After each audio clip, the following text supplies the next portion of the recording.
हाँ जी students, welcome to civil staff. So देखिए, आपको पता है कि आपका एचपी सेट का नोटिफिकेशन आ चुका है, ठीक है। तो हम लोग केमिकल साइंसेस में जो एचपी सेट के 2024 के क्वेश्चंस है उसमें से इनऑर्गेनिक का पार्ट ऑलरेडी हम पहले डिस्कस कर चुके हैं। आज हम लोग करने वाले हैं ऑर्गेनिक का पार्ट डिस्कस, राइट। तो ध्यान से देखना है किस तरह के क्वेश्चंस आए हुए हैं, कौन कौन से क्वेश्चंस आए हैं, कितने क्वेश्चंस हैं जो बेसिक लेवल से भी मतलब टीजीटी वगैरह के लेवल से भी हम लोग सॉल्व कर सकते हैं, कितने क्वेश्चंस हैं जिनके लिए हमें थोड़ा हायर पढ़ना पड़ेगा, राइट। तो ये सारी चीजें आप लोग देखोगे।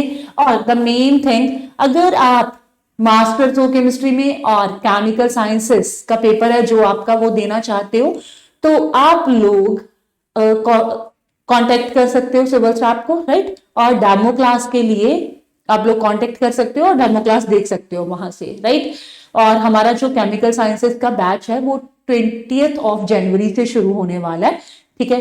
तो आप लोग उसके लिए इनरोल कर सकते हो। हाँ जी बच्चे, तो देखते हैं केमिकल साइंसेस में हम लोग 2024 वाला ऑर्गेनिक केमिस्ट्री वाला जो क्वेश्चन पेपर था वो आज हम लोग डिस्कस करेंगे, राइट। तो देखिए बच्चा, द फर्स्ट क्वेश्चन इसमें जो आता है क्वेश्चन नंबर 12, सबसे पहला क्वेश्चन नंबर 12 है जो ऑर्गेनिक केमिस्ट्री का है, किल्विनसन रिडक्शन, ठीक है।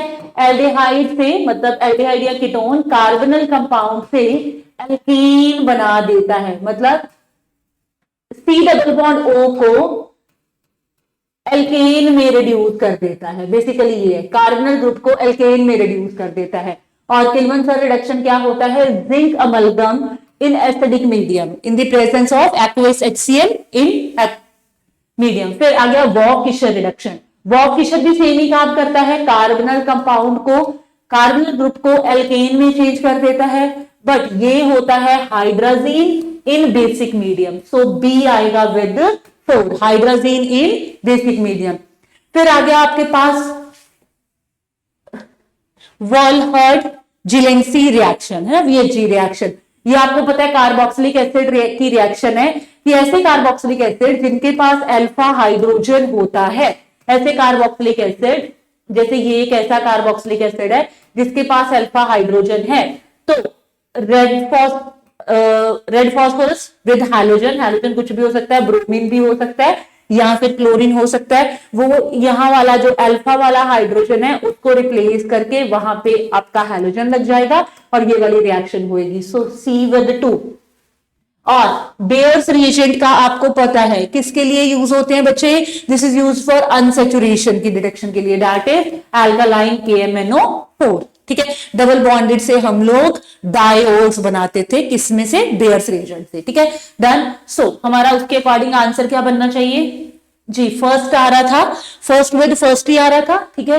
Second with fourth, I think answer is a according to the options, answer is a. Clarity? अगला क्वेश्चन नंबर 2, ध्यान से देखेंगे बच्चे। कहते हैं कंसिडर, ये था क्वेश्चन नंबर 38 ऑर्गेनिक केमिस्ट्री दे, कहता है consider the statement about the following structure. यहाँ पे दो स्ट्रक्चर्स दी हुई हैं, एक्स एंड वाई, राइट। आपको देखने में पता चल रहा है इस जगह पे CH2 है, यहाँ पे भी कार्बन है बच्चे, यहाँ पे भी कार्बन है, ठीक है। और वो क्या कह रहा है? कहता है एक्स एंड वाई एक दूसरे की रेजोनेटिंग स्ट्रक्चर्स है, एक दूसरे के टॉटोमर है। जो एक्स है वो ज्यादा बेसिक है या वाई है वो ज्यादा बेसिक है, इनमें से करेक्ट स्टेटमेंट कौन कौन सी है वो हमें देखना है, राइट। सो अगर आप लोग देखोगे, मतलब दोनों स्ट्रक्चर्स को अगर आप देखो तो बेसिकली आपके पास ये है, ध्यान से देखो, आपके पास इस तरह का है कुछ, C के साथ H, एक H भी है, C ट्रिपल बॉन्ड N, ये वाली स्ट्रक्चर है अगर मैं एक्स की बात करूं, राइट। वहां पे हुआ क्या है कि ये यहां पे शिफ्ट हुआ है, ये जो हाइड्रोजन है वो आगे शिफ्ट हो गया हुआ है, जिसकी वजह से आपके पास बन गया है PHC, CH double bond C double bond NH, मतलब ये आगे शिफ्ट होएगा फिर वो हाइड्रोजन आगे लग जाएगा, तो यहां पे double bond NH, sorry C double bond N और इस तरह का बन गया। अब अगर आप दोनों में से देखो तो दोनों स्ट्रक्चर्स में से देखो तो जो ये वाला आपका नाइट्रोजन है ये क्या है? ये sp हाइब्रिडाइज्ड है। जो ये वाला नाइट्रोजन है इसके साथ डबल बॉन्ड है, ये sp2 हाइब्रिडाइज्ड है। अब पहले तो देखो ये दोनों रेजोनेटिंग स्ट्रक्चर्स हैं, नहीं बच्चे ये दोनों रेजोनेटिंग स्ट्रक्चर्स नहीं है। रेजोनेटिंग स्ट्रक्चर्स में ये तो होता है, लेकिन यहाँ पे देखो आप एक प्रोटॉन जंप करके नाइट्रोजन के पास जा रहा है, तो रेजोनेटिंग में सिर्फ इलेक्ट्रॉन ट्रांसफर होता है, आयंस नहीं या एटम्स नहीं ट्रांसफर होते। तो वो किस में होते हैं, वो बेसिकली टॉटोमरिज्म्स में ही होते हैं। तो मतलब ये दोनों एक दूसरे के टॉटोमर हैं। जो बी है ऑप्शन वो तो बिल्कुल ठीक है। फिर हम लोग देखते हैं कि इन दोनों में से बेसिक कौन ज्यादा है। तो हाइब्रिडाइजेशन ज्यादा हो, जिसकी हाइब्रिडाइज जहां पे यहाँ पे क्या है, फर्स्ट वाले स्ट्रक्चर में एस करेक्टर ज्यादा है। एस करेक्टर ज्यादा का मतलब होता है इलेक्ट्रोनेगेटिविटी ज्यादा है, इलेक्ट्रोनेगेटिविटी का ज्यादा होता है एसिडिक स्ट्रेंथ ज्यादा है। दैट मींस बेसिक स्ट्रेंथ क्या है, कम है। तो इसकी कम है, इसकी ज्यादा है। सो जो स्ट्रक्चर Y है, Y is more basic than X। तो B एंड C को अगर आप एक साथ देखते हो, आंसर बनेगा बच्चे इसका D। सिंपल था, मतलब इसमें कोई बहुत डीप कॉन्सेप्ट नहीं लगे, ये आपके जो बेसिक कॉन्सेप्ट्स हैं वहीं से बना हुआ क्वेश्चन है। आगे बढ़े जी, क्वेश्चन को ध्यान से देखेंगे। कहता correct order for nucleophilicity of the following is. यहां पे आपको क्या दिया हुआ बच्चे, पहले में एक पिराडीन दिया है, दूसरे में पिराडीन की ये दूसरी पोजीशन के ऊपर मिथाइल लगा है, यहाँ पे इथाइल लगा है, और यहाँ पे आइसोप्रोपाइल लगा है। ये आइसोप्रोपाइल ग्रुप है। ये जो मैंने फोटो है ये बिल्कुल मैंने वहीं से हमारे पेपर से ही क्रॉप करके ली है, तो उसकी वजह से थोड़ी बहुत टेढ़ी मेढ़ी हो सकती है, लेकिन होपफुली आप लोगों को क्लियर है। यहाँ पे ये आपका बच्चे आइसोप्रोपाइल ग्रुप है, ठीक है।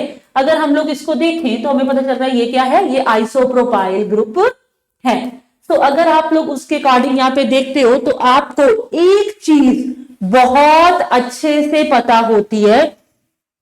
वो चीज क्या है, वो चीज है यहाँ पे कि भाई जो हमारे जब हम किसी चीज की न्यूक्लियोफिलिसिटी देखते हैं, मतलब किसी nucleophilicity is always steric hindrance sensitive, मतलब वो स्टेरिक सेंसिटिव होती है। अगर आपका स्टेरिक हिंड्रेंस किसी जगह पे ज्यादा है तो वहां पे न्यूक्लियोफिलिसिटी कम होगी। तो यहां पे बिल्कुल भी स्टेरिक हिंड्रेंस नहीं है, कोई ग्रुप नहीं लगा हुआ, 1 आ जाएगा। यहाँ पे मिथाइल ग्रुप लगा है 2, देन इथाइल ग्रुप लगा है, और आइसोप्रोपाइल ग्रुप तो आपको पता है सबसे बड़ा ग्रुप है। तो दैट मींस आपका ऑर्डर क्या बनना चाहिए, ए बनना चाहिए, ठीक है ना। आंसर क्या बन जाना चाहिए हमारा, यहाँ पे ए बन जाना चाहिए। आगे बढ़ी जी, नेक्स्ट आ गया हमारे पास, यस ध्यान से देखेंगे क्वेश्चन नंबर 40। कहता correct order of stability of various conformation of 1,3 dihydroxy cyclohexane. 1,3 dihydroxy cyclohexane की हमें कुछ कंफर्मेशन दी हुई है, यहाँ पे आपको 4 दिख रही हैं। वो कहते हैं कि इनकी स्टेबिलिटी ऑर्डर आप लोगों को बताना है, ठीक है। अगर आप यहाँ पे देखो तो ये दोनों जो OH है ना, ये दोनों OH एक दूसरे से एक्सियल है, ठीक है। एक्सियल होने के साथ साथ ये दोनों OH क्या हैं, यहाँ पे ये दोनों जब इनकी स्ट्रक्चर बनेगी, मतलब ये वाला OH आएगा और ये वाला OH सामने होएगा, तो यहाँ पे इन दोनों के बीच में कहीं ना कहीं हाइड्रोजन बॉन्डिंग हो सकती है। हाइड्रोजन बॉन्डिंग होएगी तो आपको पता है एक एक्स्ट्रा स्टेबिलिटी तो देगी। एक्स्ट्रा स्टेबिलिटी देगी तो मतलब 1 नंबर तो सबसे आगे आने की पॉसिबिलिटी हमारी यहाँ पे बन गई है कि 1 भाई जो है वो सबसे आगे होगा। तो वहीं से हमें देखते थोड़ा सा पता चल रहा है कि आंसर बी हो सकता है। बी हो क्या सकता है, बी है ना, हमें यहां से पता चल गया कि बी हो सकता है। तो देखिए उसके बाद जो सेकंड वाली ऑप्शन है, सेकंड वाले में अगर हम लोग देखें तो यहां पे आपका क्या है, एक यहां पे आपके पास क्या है, इक्विटोरियल है। अगर आप यहां पे देखोगे तो एक एक्सियल है, एक इक्विटोरियल है, ठीक है। और आप अगले में भी देखोगे तो एक पहले वाला ये इक्विटोरियल है, ये एक्सियल है।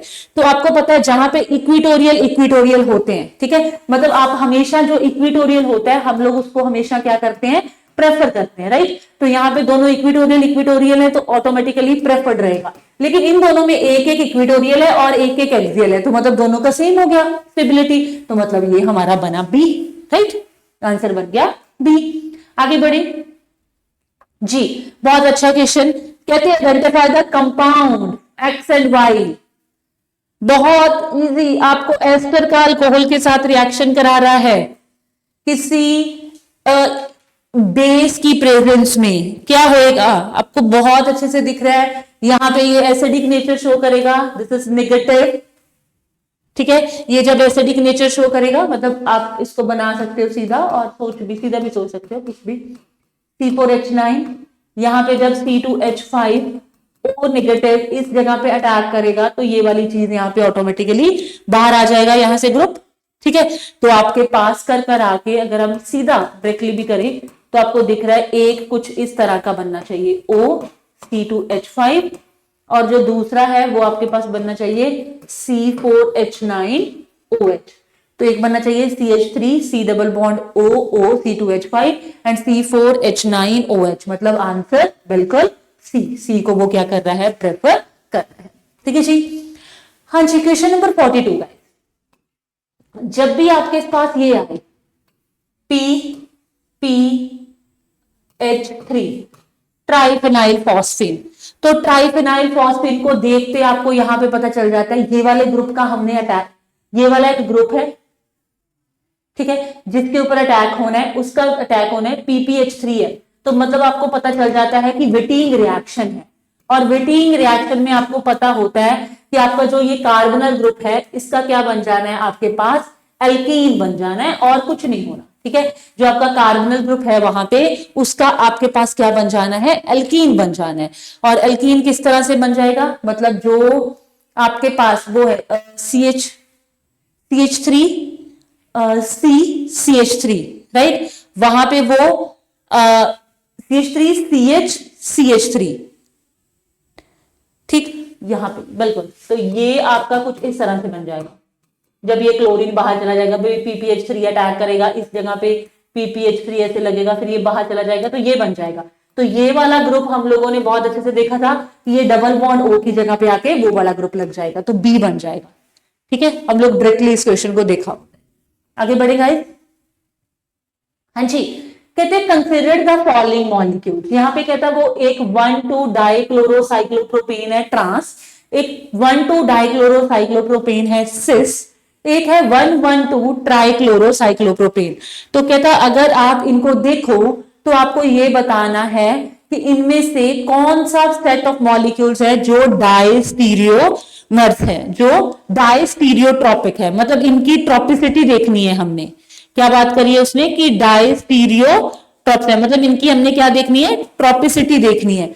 तो पहले में उसने क्या बोल दिया कि आपके पास साइक्लोप्रोपेन है, लेकिन उसमें पहली और दूसरी पोजीशन पे ट्रांस है। ट्रांस मतलब एक आपका होगा बिलो द प्लेन और एक आपका होगा अबव द प्लेन।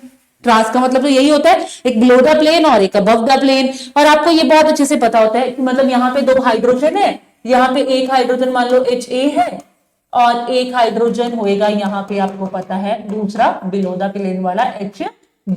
ठीक है, इस तरह से कुछ होने वाला है, HA और HB है ना अबव द प्लेन, और बिलो द प्लेन वाले हमारे पास यहाँ पे हाइड्रोजन है जो वो होने वाले हैं। अगर आप इसमें से C2 सिमेट्री भी लगाओ, C2 एक्सेस भी लगाओ, तो ये दोनों सेम है। अगर आप एक्सचेंज करके भी देखो ये सेम एनवायरमेंट में है, तो सेम एनवायरमेंट वाले तो क्या होते हैं, दीज आर होमोट्रॉपिक। अगर आप लोगों को देखना आता है तो होमोट्रॉपिक है, तो मतलब यहाँ पे जो ट्रांस है वो क्या है आपके बच्चे, होमोट्रॉपिक है, तो मतलब डाइस्टीरियोट्रॉपिक तो है ही नहीं।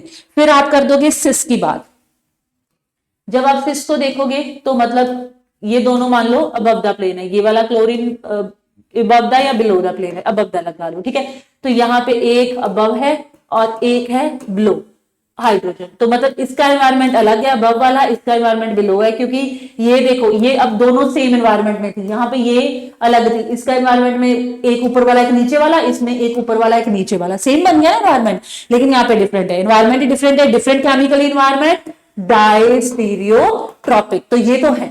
आगे वो क्या कह रहा है, कहता है 1,1,2 ट्राइक्लोरोसाइक्लोप्रोपेन, 1,1,2 ट्राइक्लोरोसाइक्लोप्रोपेन, ये तो कायरल वाला मॉलिक्यूल ही बन सकता है। पहली पोजीशन पे, फिर पहली पोजीशन पे, फिर दूसरी पोजीशन पे, 2 पहले पोजीशन पे हैं, मान लो इसको पहली पोजीशन कह रहे हैं, एक above the plane of course, एक बिलो द प्लेन, और एक इस पोजीशन पे है जिसको अबव द प्लेन लिख सकते हैं, राइट। और यहाँ पे आपके पता ही आपको 2 हाइड्रोजन होंगे, H ऑफ A एंड अगला होगा H ऑफ B, राइट, इस तरह से बनेंगे। सो यहाँ पे आपके पता, आपको आप कायरल सेंटर के अकॉर्डिंग भी देख सकते हो आपने कौन सा रूल लगाया हुआ है, तो आपको पता चल जाएगा कि इनका एनवायरमेंट अलग अलग है, तो ये भी डाइस्टीरियोमर्स है। तो आंसर क्या बनना चाहिए, C, that is 2 and 3, right. अच्छा, which one is aromatic among the following, इनमें से वो कहता एरोमेटिक कौन है। ये तो आप लोगों को देखना आता है भाई, हक्कल रूल, तो देख लो एक बार, बताइए जरा क्या है एरोमेटिक, कौन है इनमें से। Question number 44। सो सबसे पहले वाला, सबसे पहला देखिए आप, क्या है, 4n+2 पाई रूल को फॉलो करता है। कितने पाई इलेक्ट्रॉन है, 4, मतलब 8 इलेक्ट्रॉन, तो n की वैल्यू 2, मतलब ये 4n पाई इलेक्ट्रॉन को फॉलो करता है। तो जो 4n को करता होता है वो क्या होता है, एंटी। तो ये एंटी है, यहां पे भी 4 ही है, तो 4 है तो किसको फॉलो करता है, 4n को, मतलब ये भी क्या है, दिस इज ऑल्सो एंटी। तो ये दोनों तो गए गेम से बाहर। फिर आगे आपके पास ये 1 2 3 4 5 6, हाँ जी, डी वाले में यहां पे आपके पास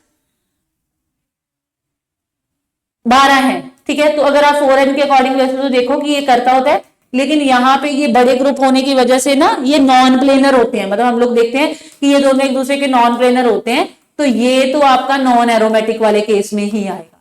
अब बच गया आपके पास ये, ठीक है, इसमें आपको पता होना चाहिए कि कितने इलेक्ट्रॉन्स है, राइट। तो अगर आप 4n के अकॉर्डिंग चलो तो 1 2 3 4 5 6 7 और 8 है, 8 मतलब 16, तो आप यहाँ पे देखोगे कि 4 है, बट आपको पता होना चाहिए जो ये सेंटर वाला होता है, मतलब जो इस रिंग को भी एक तरह का कंट्रीब्यूट कर रहा है, इसको भी कर रहा है, इसको भी, इसको हम लोग कंट्रीब्यूट नहीं करते, इसको सेंटर वाले को कंट्रीब्यूट नहीं करा जाता। उसके हिसाब से हमारे पास 12 है, ठीक है। उसके हिसाब से आप देखिए हमारे पास कितने, सॉरी 14 है, 14 है, तो 4n+2 को वो फॉलो कर जाएगा, इक्वल टू 14, मतलब 4n equal to 12 and n की वैल्यू आ जाएगी 3। दैट मीन्स आंसर क्या बैठना चाहिए अप्रोप्रिएटली, हमारा बी आंसर बैठना चाहिए, और बी आंसर ही है जी। आगे देखते हैं, कहता है which among the following which has highest dipole moment, ठीक है। डायपोल का मतलब क्या होता है, डायपोल का मतलब होता है बच्चे चार्ज सेपरेशन, मतलब डायपोल्स आप लोगों ने डे 6 में भी ये सीखा होता है, जिसके पोल्स बनते हो, जिसमें चार्ज की सेपरेशन बहुत अच्छे से होती हो, उनको हम लोग बोल देते हैं कि भाई वो डायपोल डायपोल शो करता है। अगर हम सबसे पहले में देखें तो यहां पे अगर मैं इस डबल बॉन्ड को हटाऊं तो इसमें से दोनों 5 मेंबर रिंग है, एक के ऊपर पॉजिटिव चार्ज आ जाएगा, एक के ऊपर नेगेटिव चार्ज आ जाएगा। जब इसके ऊपर पॉजिटिव चार्ज आएगा तो यहाँ पे 4n equal to 4n+2 equal to 4 आ जाएगा, 4 इलेक्ट्रॉन्स, ठीक है। जब वो 4 इलेक्ट्रॉन्स आएगा तो मतलब 2, तो n की वैल्यू हाफ आ जाएगी, मतलब वो किसको फॉलो कर रहा होगा, वो 4n को फॉलो कर रहा है, 4n इक्वल टू 4 मतलब 1। तो मतलब जो ये वाली रिंग है ना, ये हमारी बच्चे एंटी बन जाएगी। तो जब कोई रिंग एंटी एरोमेटिक बन जाती है तो मतलब वो तो डायपोल यहाँ पे शो नहीं करेगा, मतलब ये अनस्टेबिलिटी की तरफ चलेगी, तो ये नहीं शो करेगी, ठीक है, because the ring becomes anti aromatic. 2 double bond है और पॉजिटिव चार्ज आ जाए तो आपको पता है एंटी एरोमेटिक ही बन जाती है, ठीक है। इन द सेम वे अगर आप इसको देखो, ये वाले रिंग को, यहां पे आप कुछ भी करो, इसके ऊपर पॉजिटिव चार्ज लगाओ, अगर मान लो इसके ऊपर आप पॉजिटिव लगाते हो, ठीक है, ये तो एरोमेटिक बन जाता है पॉजिटिव के साथ। ये जो 7 मेंबर वाली रिंग होती है ना, आपको पता है, ये तो पॉजिटिव के साथ एरोमेटिक। लेकिन अगर आप इसके ऊपर लगाते हो CH3 के ऊपर नेगेटिव चार्ज, तो वो भी 3 मेंबर रिंग जो होती है उसके ऊपर नेगेटिव चार्ज आ जाए तो वो क्या बन जाती है, वो भी एंटी बन जाती है, तो ये भी नहीं हो पाएगा, राइट। फिर अगर आप इसकी बात करोगे, ठीक है, यहां पे आप ऐसा कर सकते हो, ठीक है, हम लोग क्या कर रहे हैं भाई, इसको एक को नेगेटिव चार्ज दे देते हैं, पॉजिटिव चार्ज इसको दे देते हैं। जब इसके ऊपर पॉजिटिव चार्ज बनेगा तो ये कुछ इस तरह का बन जाएगा, जब इस तरह का बनेगा मतलब 3 डिग्री बन जाएगा। तो ये क्या है, ये डायपोल थोड़ी शो करता है, ये क्या शो करता है, ये हाइपर कॉन्जुगेशन शो, मतलब ये तो हाइपर कॉन्जुगेटिंग स्ट्रक्चर्स बनाएगा।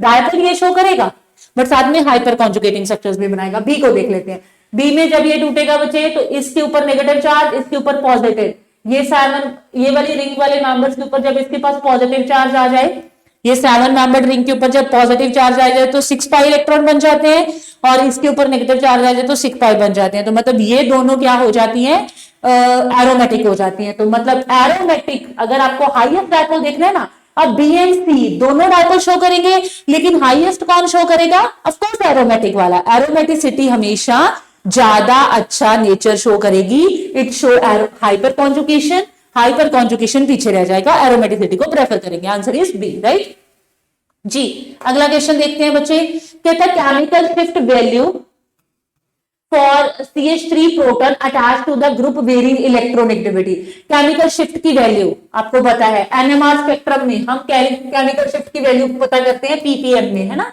इस केमिकल शिफ्ट इसकी वैल्यू पता करते हैं ppm में, तो वो कहता है CH3। अब आपको पता है वो इलेक्ट्रोनेगेटिविटी के ऊपर तो डिपेंड करती है, जितनी ज्यादा कोई इलेक्ट्रोनेगेटिव ग्रुप लगा हो। जैसे आप सबसे पहले देख लीजिए ब्रोमीन और आयोडीन में अगर आप देखोगे तो आपको पता है ब्रोमीन है जो वो ज्यादा इलेक्ट्रोनेगेटिव है। जितना ज्यादा इलेक्ट्रोनेगेटिव ग्रुप लगा है मतलब वो उतना बेटर विड्रॉइंग ग्रुप लगा है। जितना बेटर विड्रॉइंग ग्रुप लगा है मतलब उतना ज्यादा डी शील्डेड प्रोटॉन होगा। So this proton is basically more D shielded, और जितना ज्यादा डी शील्डेड प्रोटॉन होगा उतनी ज्यादा केमिकल शिफ्ट की वैल्यू है जो वो हो सकती है। ठीक है, ऐसा ही है, कुछ हमें पता है। तो उसके अकॉर्डिंग अगर हम लोग देखें बच्चे इसको, तो आपको एक चीज पता चल रही है कि 1 सबसे पहले आना चाहिए। ठीक है, मतलब यहाँ पे जो इसकी वैल्यू है दिस इज मोर शील्डेड, जितना मेरे को थोड़ा याद है अप्रोक्सीमेटली 3 ppm के पास होती है। आयोडीन थोड़ा कम है तो यहाँ पे अप्रोक्सीमेटली 2.5 ppm के पास चली जाती है, right. But silicon that is the least electronegative group. ठीक है, तो ये तो बहुत शील्डेड होता है। यहाँ पे जैसे हम TMS भी लेते हैं ना, उसका 0 होता है, ये बहुत हाईली शील्डेड होता है, मतलब इसकी भी 0 से 0.5 के बीच में कोई केमिकल शिफ्ट की वैल्यू होती है। सो सबसे ज्यादा 1 की, देन 2 की, देन 3 की। Answer is A, very simple. आगे बढ़ते हैं। कहते given below the 2 statements, 2 statements दी हुई हैं। कहते azulene is aromatic in nature. कहते जो एजुलीन है that is aromatic in nature, और एजुलीन की जो डायपोल मोमेंट है वो 1.08 होती है। दैट इज करेक्ट और नॉट? बात हो रही है एजुलीन की। एजुलीन का मतलब आपको पता होता है कि एजुलीन में एक साइड पे आपकी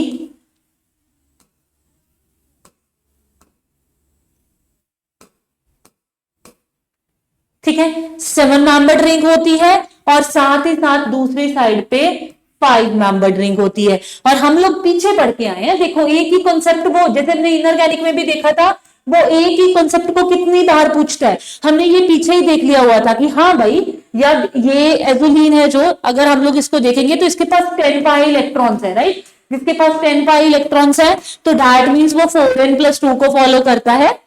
और यहाँ पे 7 मेंबर्ड रिंग के ऊपर जब पॉजिटिव चार्ज आ जाए, जब ये इनकी ट्रांसफर होगा तो इसके ऊपर पॉजिटिव चार्ज आएगा, इसके ऊपर नेगेटिव चार्ज आ जाए 5 के ऊपर, तो दोनों स्टेबल होते हैं। हम पीछे पढ़ के आए हैं, है ना।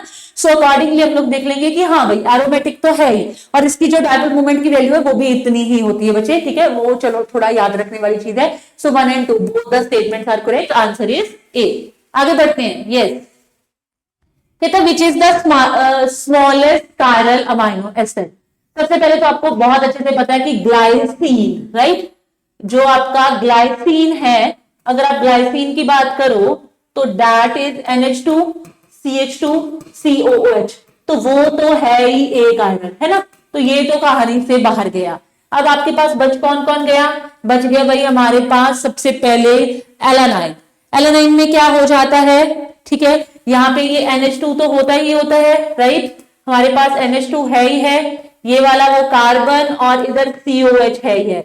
ये वाला जो कार्बन है इसके साथ 2 ग्रुप लगे होते हैं, एक हाइड्रोजन, अगर मैं थोड़ा स्टीरियो ये बिलो द प्लेन, और एक मिथाइल ग्रुप लगा होता है। ठीक है, अगर मैं वेलाइन में उसी चीज की बात कर दूं, किसमें बात कर दूं? वेलाइन में, तो वहां पे ये NH2 है, ये कार्बन है, इसके साथ यहाँ पे ये ग्रुप लगा ही हुआ है, और यहाँ पे आपके पास एक आइसोप्रोपाइल ग्रुप लगा होता है, और दिस। तो आपको पता है कि मिथाइल के कंपैरिजन आइसोप्रोपाइल तो बल्कि ग्रुप है, तो बल्कि है तो मतलब स्मॉलेस्ट कायरल अमाइनो एसिड तो नहीं बना पाएगा, तो ये तो गया। ठीक है, उसके बाद बात आ गई प्रोलीन की। प्रोलीन क्या होता है? ये कुछ इस तरह का है, ठीक है, जो हमारा पायरोल वाला ग्रुप होता है उसमें ऐसा, और यहाँ पे एक हाइड्रोजन लगा होता है, और इसके इस जगह पे लगा होता है COH। तो मतलब ये भी काइंड ऑफ बल्की है एज कंपेयर टू Me। तो आंसर क्या बनना चाहिए? Answer would be 1। ठीक है, एलानाइन। हाँ जी, कहता वेरी सिंपल, कहता आपके पास 3,3 डाइमिथाइल 2 ब्यूटाइल केटाइन है। ब्यूटाइल मतलब दिस, तीसरी पोजीशन के ऊपर एक CH3 है और एक और CH3 है, सेकेंड पोजीशन के ऊपर कैटायन है, ऑफ कोर्स इसके पास एक हाइड्रोजन होगा, ये CH3 होगा, ये CH3 होगा। आपको पता चल गया इसकी रीअरेंजमेंट करनी पड़ेगी। रीअरेंजमेंट करने के लिए क्या करना पड़ेगा, मिथाइल शिफ्ट, क्योंकि ये कौन सी डिग्री का है, ये 2 डिग्री का है। अगर ये वाले CH3 को हम लोग शिफ्ट कर दें तो ये बन जाएगा बच्चे कुछ इस तरह का। जब ये कुछ इस तरह का बन जाएगा तो it would be like this. तो यहां पे क्या बनेगा जी, 1 2 3 4, 2,3 dimethyl 2 butyl cation. Answer is 1। Rearrangement आप लोगों को बहुत अच्छे से आता है। Carbocation is the reaction intermediate in which the following reaction. अब कार्बोकैटायन कौन सी रिएक्शंस का इंटरमीडिएट होता है, SN1 का होता है, बिल्कुल। SN1 में स्टेप 1 में कार्बोकैटायन बनता है जो रेट डिटरमिनिंग स्टेप होता है, और स्टेप 2 में जाके हम लोग न्यूक्लियोफाइल का अटैक कराते हैं। सेम ही एलिमिनेशन रिएक्शंस में भी हमारा पहले शुरू में, ठीक है, क्या बनता है, कार्बोकैटायन ही बनता है। तो यहां पे भी बनेगा, यहां पे भी बनेगा। Electrophilic addition reaction of alkene, कुछ भी कर लीजिए। मान लो आपके पास कोई भी इस तरह का एल्कीन है, सबसे सिंपल वाला, मान लो ये एल्कीन है, इसमें आप लोग को इलेक्ट्रोफिलिक एडिशन रिएक्शन की बात कर रहे हैं, तो आपके पास HCl है, ठीक है। आप यहाँ पे इलेक्ट्रोफिलिक एडिशन रिएक्शन कराना चाह रहे हो, तो ये पॉजिटिव चार्ज पहले इसके पास आएगा, ये इसके पास मतलब डबल बॉन्ड उसके पास आएगा, नेगेटिव चार्ज, पॉजिटिव साथ जाके उसके साथ जुड़ेगा, तो आपके पास पहले कार्बोकैटायन बनेगा, है ना। फिर उसी कार्बोकैटायन के ऊपर हम लोग नेगेटिव चीज का अटैक कराएंगे, तो मतलब उसमें भी बनता है। तो answer should be all of the above, ठीक है, आंसर इज डी। हाँ जी, कहता major product formed in the following reaction, ये वाली रिएक्शन है जो NaNH2 एंड लिक्विड अमोनिया। जब भी आपको NaNH2 एंड लिक्विड अमोनिया दिख जाए, this is a strong base, और ये हमें देखते पता चल जाता है कि ये हमारा बेंजाइन मैकेनिज्म में हेल्प करता है। किस में हेल्प करता है बच्चे, बेंजाइन मैकेनिज्म में हेल्प करता है। सो अगर हम लोग इसको देखें अकॉर्डिंगली, ठीक है, बेंजाइन मैकेनिज्म के अकॉर्डिंगली देखिए, तो आपको पता होता है कि पहले क्या होता है, इसमें से वही बेंजाइन बनता है। जैसे ये हाइड्रोजन है, यहाँ पे ये हाइड्रोजन इधर जाता है, ये क्लोरीन यहाँ से बाहर जाता है, यहाँ पे बॉन्ड सा बन जाता है, कुछ इस तरह का बेंजाइन बन जाता है। इसको बेंजाइन बोलते हैं ना, जब ट्रिपल बॉन्ड ऐसे, तो OM में ये बना रहता है, ठीक है, इस तरह से ये पहले OMe है जो वो बना रहता है। फिर हम लोग इसको जैसे -I इफेक्ट के अकॉर्डिंग देखते होते हैं, तो -I इफेक्ट के अकॉर्डिंग ही इसको सबसे ज्यादा देखा जाता है। तो NH2 जो अटैक करेगा वो किस पोजीशन पे करता है, वो इस पोजीशन पे जाके अटैक है जो वो करता है। सो उसके अकॉर्डिंग अगर हम लोग देखें, मतलब ये इसके कॉन्सेप्ट होते हैं, तो उसके अकॉर्डिंग अगर हम लोग देखें तो हमारे पास क्या बनने वाला होता है, आई think answer would be A answer इसका बन जाएगा, ठीक है जी। अच्छा, अगला कहता था chemical shift, number of chemical shift, मतलब कितनी तरह के नॉन इक्विवेलेंट प्रोटॉन है NMR spectra of alpha pinene. यहाँ पे उसकी स्ट्रक्चर दी हुई है अल्फा पाइनिन की, आपको दिख रहा है इस जगह पे एक CH3 है, तो मतलब इसके एक तरह के प्रोटॉन होंगे। मैं उसके ऊपर 1 लगा रही हूँ, A लगा रही हूँ, ठीक है। देखो जरा आपको समझ आ रहा है पहले नजर में कि कितनी तरह के प्रोटॉन्स हो सकते हैं, क्या हो सकता है इसके पास, भाई कुछ पता चल रहा है, ठीक है। अब जो यहाँ पे एक हाइड्रोजन है वो B टाइप का, क्योंकि उसके साथ कोई डबल बॉन्ड है, ठीक है। जो यहाँ वाला हाइड्रोजन है वो C टाइप का, क्योंकि उसका एनवायरमेंट इससे क्या है, अलग है। ये तो आपको पता चल गया, तीनों हाइड्रोजन पता चल गए होंगे, इनकी टाइप क्या क्या हो सकती है, ठीक है। अब यहाँ पे 2 हाइड्रोजन लगे हैं, एक अबव द प्लेन लगा होगा, एक बिलो द प्लेन लगा होगा, 2 बॉन्ड है ना, तो 2 लगे हैं। मैंने एक को देखा, एक को देखा नहीं, ठीक है। तो ध्यान से देखो, मतलब एक अबव द प्लेन होगा C वाला, एक बिलो द प्लेन होगा D वाला, मतलब 2 यहाँ पे लगे होंगे, राइट। फिर उसके बाद अगर आप देखो 1 2 और 3 बॉन्ड, मतलब एक हाइड्रोजन इस जगह पे भी है, देखें तो 2 हाइड्रोजन इस जगह पे भी हैं, कुछ इस तरह से है, ऐसा ही कुछ हो रहा है। अगर मैं इन दोनों को D हो गया तो मैं इसको करूं E और इसको करूं F, और ये वाले एक को कर दूं मैं G, मतलब above and below the plane तो होंगे, चलो हम लोग सीधा सीधा देख ले, तो G वहां तक हो गया। एक मेरे पास है ये वाला हाइड्रोजन जिसको मैं कह सकती हूँ H, मतलब 1 2 3 4 5 6 7 और 8 तक हमारी कहानी पहुंच गई। अब ये 2 मिथाइल ग्रुप है, ये वाला एक मिथाइल यहाँ पे लगा CH3, एक इधर CH3, इसका एनवायरमेंट अलग है क्योंकि इसके पास कौन है, डबल बॉन्ड है। इसका एनवायरमेंट अलग है क्योंकि इसके पास डबल बॉन्ड नहीं है, तो मतलब एक 9th इसका और 10th इसका, तो कितने हैं टोटल, 10 तरह के सिग्नल्स आ सकते हैं, मतलब केमिकल शिफ्ट की वैल्यू जो 10 तरह की है वो आ सकती है। अच्छा बच्चे यहाँ पे 18 एनोलीन की बात हो रही है, किसकी बात हो रही है? 18 एनोलीन। अगर आपको ऐसी कोई चीज आ जाए, जैसे मान लो आपको इसकी स्ट्रक्चर नहीं पता, ठीक है, तो आपको 18 एलोनीन का मतलब, 18 एलोनीन का मतलब होता है कि 9 पाई मतलब 9 पाई बॉन्ड्स वाला जो ये सिस्टम है वो होएगा। इसमें 9 पाई बॉन्ड होंगे, मतलब इसमें 18 कार्बन होंगे और हर एक ऑल्टरनेट पोजीशन के आपके पास क्या होगा? डबल बॉन्ड है जहां पे होगा, ठीक है। सो यहां पे अगर जब इसकी स्ट्रक्चर बनेगी ना, जैसे मतलब रफली अगर आप सोचो तो ऐसे इसकी स्ट्रक्चर बनती है, 1 2 3 4 5 6 ऐसे बनाते जाएंगे, तो यहाँ पे ना कवर्ड सी स्ट्रक्चर बनेगी। कुछ हाइड्रोजन इसके अंदर आएंगे, कुछ हाइड्रोजन बाहर आएंगे, ठीक है। तो उसके अकॉर्डिंग अगर हम लोग इसको देखें तो कहते हैं एरोमेटिक होती है, ऑफ कोर्स एरोमेटिक तो होती है। इनर प्रोटॉन जो होते हैं वो कहते हैं वो इस स्ट्रक्चर पे रेजोनेट करते हैं। All the 6 proton are in the shielded zone. देखो इसमें उसने कह दिया कि 18 इलेक्ट्रॉन है, एरोमेटिक होता है, तो 6 प्रोटॉन्स होते हैं, ठीक है। वो कहता कि जो इसके, आपको हमेशा याद होना चाहिए कि जो इसके आउटर प्रोटॉन्स होते हैं ना इन स्ट्रक्चर्स के, मतलब जो चीज मैं बताना चाहती हूँ, जो आउटर प्रोटॉन्स होते हैं ना बच्चे, वो हमेशा डी शील्डेड होते हैं, ठीक है। और जो इनर प्रोटॉन्स होते हैं ना, जो इनर प्रोटॉन्स होते हैं वो इनके हमेशा शील्डेड होते हैं। लेकिन उसने क्या कह दिया, वो कहता इनर प्रोटॉन्स की वैल्यू इतनी होगी, इतनी वैल्यू होने का केमिकल शिफ्ट का क्या मतलब है? इतनी हायर वैल्यू होने का मतलब है कि ये तो क्या है, ये बेसिकली आपके जो इनर वाले 6 प्रोटॉन्स हैं वो डी शील्डेड है ना भाई, वो तो बहुत अच्छे शील्डेड होते हैं, इतने शील्डेड होते हैं, मतलब शील्डेड जोन में इतने ज्यादा होते हैं कि उनकी केमिकल शिफ्ट की वैल्यू नेगेटिव तक आ जाती है। सो मतलब 1 और 3 आर करेक्ट। सो आंसर क्या बनेगा? डी। ओनली 1 और 3 आर करेक्ट। क्लैरिटी? हाँ जी, आगे देखें। Very simple question, very simple. CSIR में ऐसे क्वेश्चन बहुत बार पूछे जाते हैं, वहां से उन्होंने बेसिकली कॉपी करे हुए हैं, ठीक है। The number of signals observe in the carbon 13 NMR में, स्पेक्ट्रम में, इस कंपाउंड के, ये वाले कंपाउंड में कितने सिग्नल्स हैं भाई? कार्बन 13 वाले में कितने सिग्नल्स हैं? ठीक है। सो अगर आप इसको देखोगे, ये भी कार्बन पे है, ये भी उसी पे है, दो सेम हो गया इन्वायरमेंट, 1 और 1 दो कार्बन सेम इन्वायरमेंट के हो गए। अब अगर आप यहाँ पे देखोगे तो ये भी कार्बनल का बिल्कुल साथ वाला है, दो ये भी कार्बनल का बिल्कुल साथ वाला है, तो दोनों का सेम हो गया। फिर अगर आप इसके आगे बढ़ो तो आपको दिख रहा है ये वाला जो है, ये दोनों कार्बनल के बीच वाला है, थर्ड, और कोई नहीं है दो कार्बनल के बीच वाला, ये फोर्थ है, इसके इस साइड पे अलग ग्रुप है, इस साइड पे अलग ग्रुप है, ये फिफ्थ है, इसका एनवायरमेंट अलग है, ये सिक्स्थ है, इसका एनवायरमेंट अलग है। तो मतलब यहाँ पे टोटल 6 तरह के कार्बन है, ठीक है। ये तो प्रैक्टिस से हो जाती हैं चीजें, दीज आर वेरी सिंपल। कहता the aromaticity order of the following heterocyclic compound is, कहता जो यहाँ पे हेटेरोसाइक्लिक कंपाउंड्स हैं कौन कौन से दिए हुए हैं, यस, पिराडीन, थायोपीन, पायरॉल एंड फ्यूरान। ये तीनों आपको पता है 5 मेंबर है, ये आपको पता है 6 मेंबर है। अगर आप पिराडीन की बात कर दो तो पिराडीन तो बच्चा आपको सीधा पता है कि वो कुछ इस तरह का है, वहां पे नंबर ऑफ पाई बॉन्ड ज्यादा है, पाई बॉन्ड बनने की वजह से रेजोनेटिंग स्ट्रक्चर्स ज्यादा बनेगी, जितनी ज्यादा रेजोनेटिंग स्ट्रक्चर्स बने उतना अच्छा इलेक्ट्रोफिलिक नेचर, तो मतलब उतना अच्छा एरोमेटिक तो सॉरी वो होता ही है।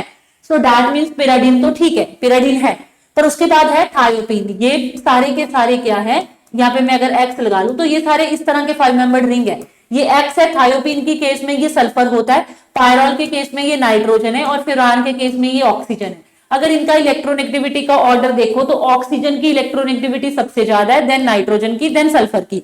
तो आपको ये बात बहुत अच्छे से पता है। वैसे भी हेटेरोसाइक्लिक के बेसिक्स जब हम पढ़ते हैं तो तभी ये ऐसी इस तरह की बातें होती हैं जो हम लोग वो सीख जाते हैं कि जो आपका यहाँ पे इलेक्ट्रोनेगेटिविटी है, इलेक्ट्रोनेगेटिविटी जो होती है that is inversely proportional to aromaticity. So बिल्कुल आंसर फर्स्ट स्टेटमेंट ठीक है। कहते एजुलीन हमने पीछे देखी थी, कहते has non zero dipole movement, of course, क्योंकि उसकी एक रिंग के ऊपर नेगेटिव चार्ज आता है, 5 मेंबर के ऊपर, 7 मेंबर के ऊपर पॉजिटिव चार्ज आता है, दैट इज एक्सट्रीमली एरोमेटिक, और डायपोल्स उसके बहुत अच्छे से बनते हैं, जिसके डायपोल बने वो नॉन जीरो ही होगा। तो स्टेटमेंट 1 और 2 बोथ आर करेक्ट, ठीक है जी। अच्छा आगे बढ़ के देखते हैं। कहते हैं among the following drugs the anti cancer agent is, यहां पे इन ड्रग्स के बीच में एंटी कैंसर एजेंट कौन सा है जी? एंटी कैंसर एजेंट की बात हो रही है इन ड्रग्स के बीच में से, question number 59, anti cancer agent. हाँ जी, anti cancer agent, very good. कौन है एंटी कैंसर एजेंट्स?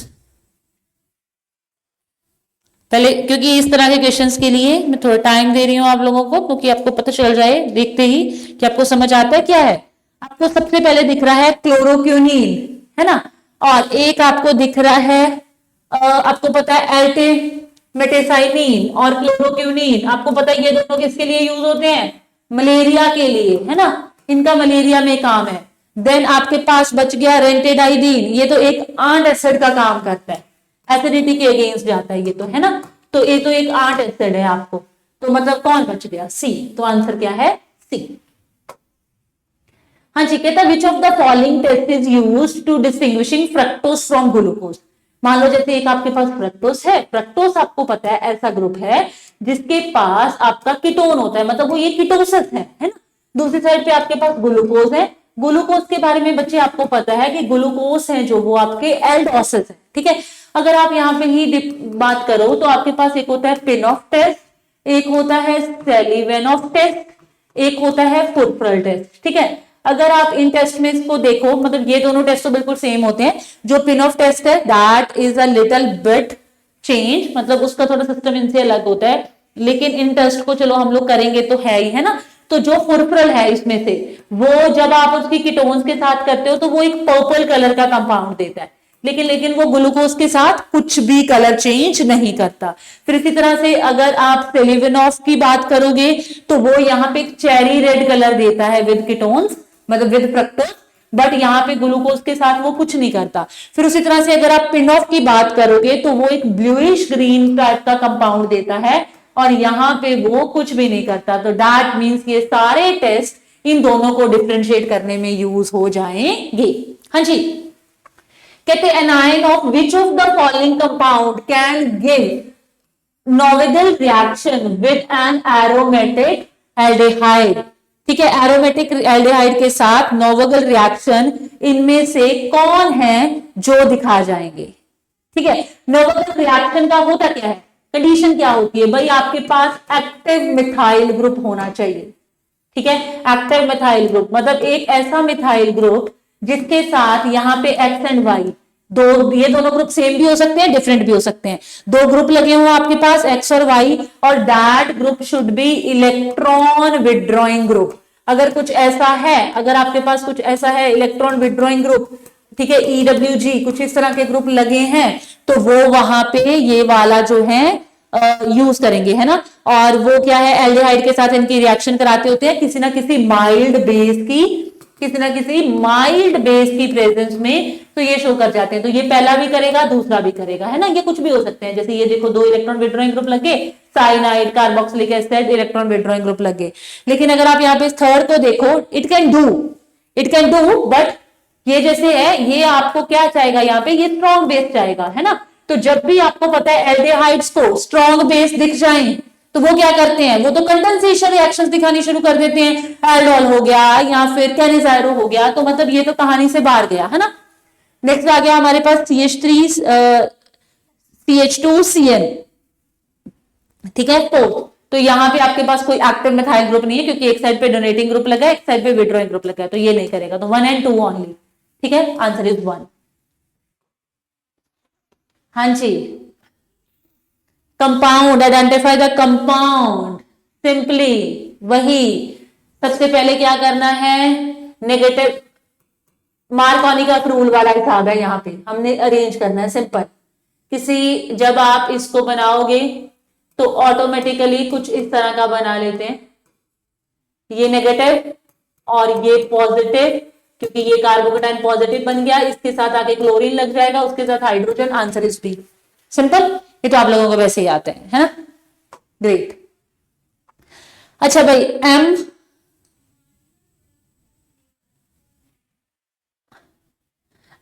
CPBA दिया और साथ में BF3 और ETO दिया। इसमें 2 रिंग्स हैं, हमने कभी भी एरोमेटिक रिंग्स के साथ कोई पंगा नहीं लेना होता। ये वाली जब आप रिंग को देखोगे, जो बेसिक रिंग है, तो आप उसको जब देखोगे तो वहां पे वो इसके ऊपर कुछ इस तरह का बना देगा, ठीक है, MCPBA इस तरह का कुछ बना देगा, मतलब जिसको आप क्या बोलते हो वैसे बेसिक लैंग्वेज में इपॉक्साइड बना देगा, राइट। अब जब ये इपॉक्साइड आपके पास बनेगा ना, तो यहाँ पे BF3E2O की प्रेजेंस में अटैक करेगा, तो यहाँ पे आके जब वो BF3 इस तरह से जुड़ेगा, पॉजिटिव चार्ज नेगेटिव चार्ज, तो आपको यहाँ पे इस रिंग को तोड़ना है, ठीक है। जब आप इस रिंग को तोड़ोगे तो मतलब आप प्रेफर करोगे कि इस जगह पे पॉजिटिव चार्ज आए और इस जगह पे नेगेटिव आए, क्यों? क्योंकि जब इस जगह पे पॉजिटिव आएगा तो बेंजीन के बिल्कुल साथ वाले CH2 या C के ऊपर पॉजिटिव आएगा, तो मतलब ये वाला कौन सा बन जाएगा, ये वाला आपका बेंजेलिक कार्बोकेटाइन बन जाएगा। कौन सा बन जाएगा बच्चे? बेंजेलिक कार्बोकेटाइन। और आपको पता है कि बेंजेलिक कार्बोकेटाइन तो स्टेबल ही होते हैं, तो दैट मींस जब कुछ इस तरह का बनेगा तो आपका क्या होएगा, बॉन्ड जो टूटेगा वो यहां से टूटेगा, यहां से, और OH आके लग जाएगा इस पोजीशन पे, जैसे ये वाला OH आपके पास लग गया है। लेकिन OH तो ये आपके पास ये पोजीशन पे लग गया, लेकिन अब जो आपके पास वो OH है, क्योंकि अब जो आपका कार्बन है उसके साथ डबल बॉन्ड भी है, OH भी है, एक ही कार्बन के पास, ये कौन सी होगी, इनोल फॉर्म, तो ऑटोमेटिकली क्या हो जाएगा, यहाँ पे टॉटोमेरिज्म हो जाएगा। तो टॉटोमेरिज्म होके आंसर क्या बनना चाहिए, D। टॉटोमेरिज्म होगा ही होगा, B इज अनस्टेबल। क्लैरिटी? हाँ जी, दिस इज क्वेश्चन नंबर 63। अच्छा, कहता non first order NMR spectra follow the pascal intensity triangle. कहता जो नॉन फर्स्ट ऑर्डर है वो पास्कल ट्रायंगल को फॉलो करता है, ठीक है। नॉन फर्स्ट ऑर्डर का क्या मतलब हो गया, यहां पे सेकेंड ऑर्डर, उसका मतलब होता है सेकेंड ऑर्डर। तो आपको ना एक चीज पता होनी चाहिए, जैसे हम अगर फर्क एक चीज देखें, जैसे फर्स्ट ऑर्डर का मतलब होता है कि आपके पास कोई दो डबलेट है, एक डबलेट दो डबलेट, ठीक है, दो डबलेट है, इन दोनों के बीच का अगर आपको डिस्टेंस पता करना है, सॉरी यहां से यहां तक, ठीक है, इन दोनों के बीच का अगर आपको डिस्टेंस पता करना है, इन दोनों के बीच का अगर आपको यहाँ पे डिस्टेंस पता करना है, ठीक है, तो इन दोनों के बीच का अगर हमें डिफरेंस पता करना है तो delta me that is HZ इतने हर्ट्ज, ठीक है, दो डबलेट्स है उनके बीच का, तो that is delta mu upon J is greater than 8, ठीक है। तो डिफरेंस की वैल्यू कुछ ना कुछ होगी, तो वो कहता है कि फर्स्ट ऑर्डर के लिए कोई ना कोई उनकी जो वैल्यू है वो होनी चाहिए, ठीक है। सेकेंड ऑर्डर के लिए वो कहते हैं नहीं, बट सेकेंड ऑर्डर जब बनेगा first order ever follow the triangle this, बिल्कुल फॉलो करेगा। लेकिन अगर मैं फर्स्ट की बात करूं तो non zero order, non first order मतलब सेकेंड ऑर्डर, तो सेकेंड ऑर्डर में ना ये दोनों जो डबलेट्स होते हैं बेसिकली ये डबलेट पास आ जाते हैं, मतलब इस तरह से हो जाते हैं, क्लास से कर जाते हैं, तो ये ना नॉट फॉलो करते हैं, ये इसको फॉलो नहीं करते, तो first is incorrect, second is correct. Okay, so this is all about organic chemistry बच्चे। इसके बाद हमारी फिजिकल बच रही है, will discuss in upcoming classes. और आपको मैं बता देना चाहती हूं कि जनवरी 20 से, ठीक है, जनवरी 20 से हमारा बैच शुरू होने वाला है, आप उसके लिए एनरोल कर सकते हो, ठीक है जी। केमिकल साइंसेज हम लोग साथ में पढ़ेंगे। चलो ओके, बाय, थैंक यू। आपके जो दोस्त भी हैं इसके लिए प्रिपेयर कर रहे हैं, आप उनको भी हमारा रेफरेंस दे सकते हो। थैंक यू सो मच बच्चे, थैंक यू।